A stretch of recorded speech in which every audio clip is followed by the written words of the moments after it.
Hey guys, if you're using the Solana blockchain, Solscan is your best friend for tracking wallets, NFTs, and token transfers. Here's how to use it like a pro.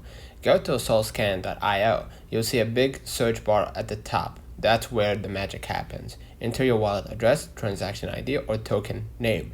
You could copy your address from Phantom or SOL SPL wallet. Once you hit search, you will see transaction history, full list of every send receive action, token balances, all the SPL tokens like USDC, BONK, etc. in your wallet.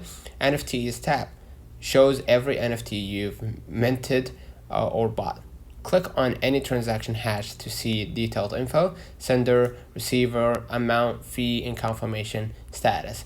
To track live activity, use the follow feature. It gives instant updates when your wallet moves funds. So, pro tip, bookmark your wallet on Solscan to check your portfolio faster. Works on mobile and desktop browsers, no login required. Don't forget to like and subscribe. See you in the next one.